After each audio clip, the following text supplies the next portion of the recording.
दोस्तों आज है 9 अक्टूबर 2025 और आज फिर मैं हाजिर हूँ आपके लिए दुनिया भर की और मिडिल ईस्ट की कुछ बड़ी खबरों के साथ। लेकिन उससे पहले इन खबरों की हेडलाइन की हम बात कर लेते हैं। 3-4 बड़ी खबरें आज की जो एक एक करके मैं आपके सामने रखूंगा। ट्रंप का बड़ा ऐलान, गजा डील का पहला फेज हुआ तय। ट्रंप ने कहा बंधक सोमवार यानी मंडे को होंगे रिहा। इसके बाद एक और खबर है दोस्तों, इटली की पीएम मेलोनी और उनके मंत्रियों पर आईसीसी इंटरनेशनल कोर्ट में हुई उनके खिलाफ रिपोर्ट। गजा जेनोसाइड्स में शामिल होने का उन पर आरोप, इटली के पीएम मेलोनी और उनके नेताओं पर। इसके बाद एक और खबर आ रही है दोस्तों, गजा के लिए मदद लेकर जा रहे जहाज फिर रोके गए। इजराइल ने इंटरनेशनल वाटर में एड फ्लोटिला को पकड़ा। इसके बाद एक और खबर है दोस्तों, हूती ने एक यूएन स्टाफ को रिहा किया। अभी भी 53 यूएन कर्मचारी हूती की कैद में, जैसे मैंने एक खबर कल आपको बताई भी थी। दोस्तों ये सारी बड़ी खबरें आज की एक एक करके इन खबरों को आपके सामने मैं रखूंगा। अगर आपको वीडियो पर हमारा अच्छा लगता है तो आप चैनल को सब्सक्राइब जरूर कर लेना। आप में से काफ़ी लोग ऐसे हैं जो वीडियो को तो देखते हैं लेकिन चैनल को सब्सक्राइब नहीं करते हैं, तो चैनल को सब्सक्राइब जरूर कर लेना। चलिए बात करते हैं पहली खबर में, लेकिन उससे पहले अगर आपने हमारे चैनल को सब्सक्राइब नहीं किया है तो चैनल को सब्सक्राइब करके जुड़ जाएं हमारे चैनल के साथ। हाय दोस्तों, मैं हूं आपका दोस्त शहाबुद्दीन और आप देखना शुरू कर चुके हैं हमारा अपना चैनल शाबू टीवी शो, जहां हम आपको देते हैं दुनिया भर की सच्ची पक्की और बड़ी खबरें। चलिए पहली खबर पर हम बात करते हैं। क्या है पहली खबर? लहू की नदियां बहती हैं लेकिन सुकून कहाँ है। लहू की नदियां बहती हैं लेकिन सुकून कहाँ है। मासूम चेहरे जलते हैं पर अमन का जुनून कहाँ है। गजा की मिट्टी पुकार रही है, इंसानियत अभी जिंदा है क्या। दोस्तों दुनिया की सबसे बड़ी खबर आ चुकी है। इस खबर का इंतजार, बेसब्री से इंतजार था हम सबको। वो खबर आ चुकी है। दरअसल अमेरिका सदर राष्ट्रपति जो डोनाल्ड ट्रंप है, उन्होंने ऐलान किया है कि इजराइल और हमास दोनों के बीच एक शांति समझौते के पहले चरण यानी पहले फेज पर दस्तखत हो गए हैं, साइन हो गए हैं। पहला फेज पास हो गया है। इसका मतलब है कि सारे बंधक जो होस्टेज हमास की कैद में हैं वो जल्द रिहा होंगे और इजराइल अपनी फौज को पीछे हटाएगा, एक तयशुदा लाइन तय करेगा। और इसके साथ ही साथ जो हमास के जो फिलिस्तीन के जो लोग इजराइल की कैद में है वो भी छोड़े जाएंगे। इसके साथ ही दोस्तों अमेरिका राष्ट्रपति डोनाल्ड ट्रंप ने फॉक्स न्यूज़ को दिए इंटरव्यू में कहा है कि गजा में जो बंधक जो होस्टेज कैद हैं उन्हें शायद सोमवार को रिहा किया जाएगा। ट्रंप का कहना है कि ये फैसला उस समझौते का हिस्सा है जिस पर इजराइल और हमास ने हाल ही में पहले चरण यानी फर्स्ट फेज के तौर पर साइन किया है। लेकिन दोस्तों मत भूलिए 7 अक्टूबर 2023 में अब तक गजा में 67,000 से ज़्यादा बेगुनाह जानें चली गईं। पूरा इलाका मलबा बन चुका है। जहां कभी बच्चों की हंसी गूंजती थी गजा की गलियों में, फिलिस्तीन की गलियों में अब सिर्फ खामोशी और मातम की लहरें सुनाई देती हैं। और ये डील ऐसे वक्त आई है जब हर दिल सिर्फ एक सवाल कर रहा है कि क्या गजा के जख्म कभी भर पाएंगे। तो दोस्तों ये पहला कदम है अमन की तरफ, लेकिन सच्ची शांति तब आएगी तब गजा की सरजमी पर फिर से बच्चे खेलेंगे, माएँ बेखौफ सांस लेंगी और इंसानियत सियासत से ऊपर उठकर इंसान को देखेगी। दुआ कीजिए कि ये समझौता सिर्फ कागज तक सीमित ना रहे बल्कि गजा के हर दिल में सुकून और सलामती की नई सुबह लेकर आए। दुआ कीजिए दोस्तों कि गजा के लोग, फिलिस्तीन के लोग फिर से उसी तरह आबाद हो जाएं जैसे पहले थे। चलिए अब हम बात करते हैं आज की दूसरी बड़ी खबर पर, और ये भी काफ़ी इंपॉर्टेंट खबर है। वीडियो छोड़कर बिल्कुल मत जाना, ना ही वीडियो को स्किप करना, क्योंकि सारी खबरें आपको देखना बेहद ही ज़रूरी हैं। ये खबर है इटली को लेकर।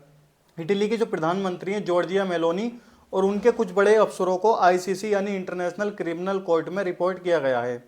क्या मामला है, क्या खबर है, चलिए पूरी डिटेल से मैं आपको बताता हूं। उनके साथ इटली के defence minister Guido Crosetto, foreign minister Antonio Tajani और इटली की सबसे बड़ी डिफेंस कंपनी लियोनार्डो के चीफ रोबर्टो सिंगलोनी का नाम भी इसमें शामिल है।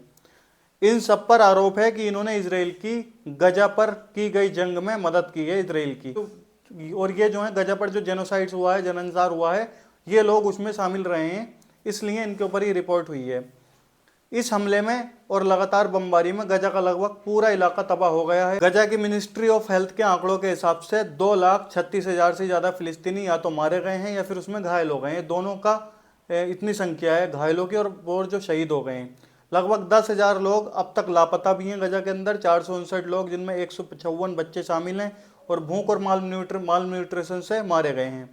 यानी हालात सिर्फ बमबारी से नहीं बल्कि भूख और इलाज की कमी से भी बेहद ही ख़राब हैं गजा के अंदर।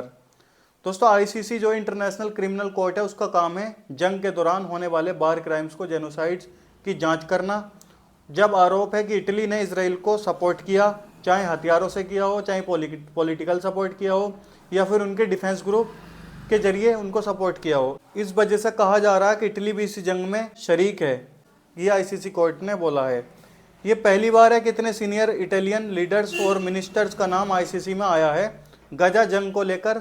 अगर आईसीसी इस केस को आगे बढ़ाता है तो इसका असर सिर्फ इटली पर नहीं बल्कि और भी यूरोपियन मुल्कों पर पड़ सकता है जिन्होंने इजराइल को सपोर्ट किया है। तो दोस्तों आप अपनी राय इस खबर को लेकर जरूर रखना, आपकी क्या राय है, क्या आईसीसी कोर्ट ने सही किया। चलिए दोस्तों अब हम बात करते हैं आज की तीसरी बड़ी खबर की तरफ, और ये भी काफ़ी इंपॉर्टेंट खबर है, वीडियो छोड़कर मत जाना, इसको भी सुनना बेहद ही ज़रूरी है आपके लिए। जहाज थे मदद के लिए लेकिन रोक लिए गए, दवा थी जख्मों के लिए मगर ठहरा दी गई। दोस्तों जहाज थे मदद के लिए लेकिन रोक दिए गए, दवा थी जख्मों के लिए मगर ठहरा दी गई। दोस्तों गजा की पुकार आज भी दुनिया तक पहुंचने से रोकी जा रही है। ये ताज़ा खबर है दोस्तों, चलिए मैं आपको पूरी डिटेल से बताता हूँ क्या मामला है। दरअसल इजरायली फोर्सेस ने एक और गजा फ्लोटिला को इंटरसेप्ट कर लिया है, रोक लिया है। ये जहाज इंसानी मदद यानी ह्यूमैनिटेरियन एड लेकर गजा जा रहा था, लेकिन बीच रास्ते में रोक दिया गया और अब इन्हें इजराइल के पोर्ट पर ले जाया जा रहा है। दोस्तों ये कोई पहला वाकया नहीं है, इससे पहले भी पिछले हफ्ते करीब 40 जहाज और 450 एक्टिविस्ट को रोक लिया गया था।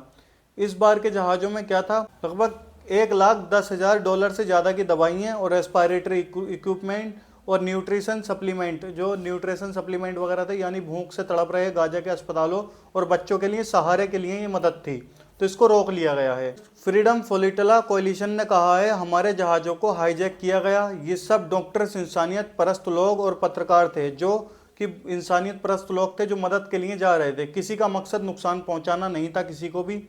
तो दोस्तों सोचिए, जहां बच्चों को सांस लेने के लिए ऑक्सीजन नहीं मिल रही और अस्पतालों में दवाइयाँ ख़त्म हो चुकी हैं, वहाँ मदद का सफ़र भी रोका जा रहा है। अब बड़ा सवाल ये है कि इंसानियत भी सरहदों और सियासती की कैद बन चुकी है। दोस्तों अगर आप भी चाहते हैं कि गजा तक मदद पहुँच सके और अमन और शांति कायम हो तो इस वीडियो को शेयर ज़रूर करना और कमेंट में लिखिए गजा सलामत रहे, फ़िलिस्तीन सलामत रहे। अपनी कमेंट करके ज़रूर हमको बताना दोस्तों, क्योंकि आप जब कमेंट करते हैं तो हमें लगता है कि गजा वासियों के लिए एक आप दुआ कर रहे हैं या फ़िलिस्तीन के लोगों के लिए एक दुआ कर रहे हैं। चलिए दोस्तों अब हम बात करते हैं आज की बड़ी चौथी खबर की तरफ, और ये भी काफ़ी इंपॉर्टेंट खबर और लास्ट खबर है आज की ये। दोस्तों बड़ी खबर सामने आई है यमन से। हूती अथॉरिटी ने एक यूएन स्टाफ को रिहा कर दिया है जिसे हाल ही में डिटेन किया गया था। यूएन के प्रवक्ता ने बताया है कि यूनाइटेड नेशन के जो प्रवक्ता उन्होंने बताया कि अभी भी 53 यूएन स्टाफ हूती के कब्जे में हैं, कुछ तो साल 2021 से कैद में हैं। दरअसल हूती जो है उनका कहना है, यमन के जो हूती हैं उनका कहना है कि यूएन के कुछ लोग जासूसी करते पकड़े गए थे, जासूसी में शामिल थे और सिर्फ इम्यूनिटी का हवाला देकर उन्हें बचाया नहीं जा सकता। हूतियों का कहना है कि यूएन जो है हमारे उस पर तो बोलता है, जैसे हमारे अभी प्रधानमंत्री को भी जो है शहीद किया गया, मारा गया, उस पर चुप रहे, यूएन उस पर चुप रहा। तो हूतियों का यही कहना है कि हमारे लिए जो है यूएन आगे नहीं आता है और बाकियों के लिए आगे आता है, तो उसको लेकर ही इन दोनों में आपस में चल रहा है। उसी को लेकर इन्होंने हिरासत में लिया था हूतियों ने यूएन के स्टाफ को। दोस्तों ये थी आज की कुछ बड़ी खबरें जो एक एक करके हमने आपके सामने सारी खबरें रखी हैं। अगर आपको वीडियो अच्छा लगा है तो चैनल को सब्सक्राइब जरूर कर लेना, क्योंकि हम बताते हैं आपको वो सच जिसे दिखाना बहुत ज़रूरी है। अगर आप भी सच्चाई देखना चाहते हैं और दुनिया के हालात को अपनी असली नज़र से समझना चाहते हैं तो चैनल को सब्सक्राइब जरूर कर लें। सच देखने के लिए, सच सुनने के लिए, सच को फैलाने के लिए जुड़े रहिए हमारे चैनल के साथ। मिलते हैं आपको अगले वीडियो में, तब तक अपना ख्याल रखिए।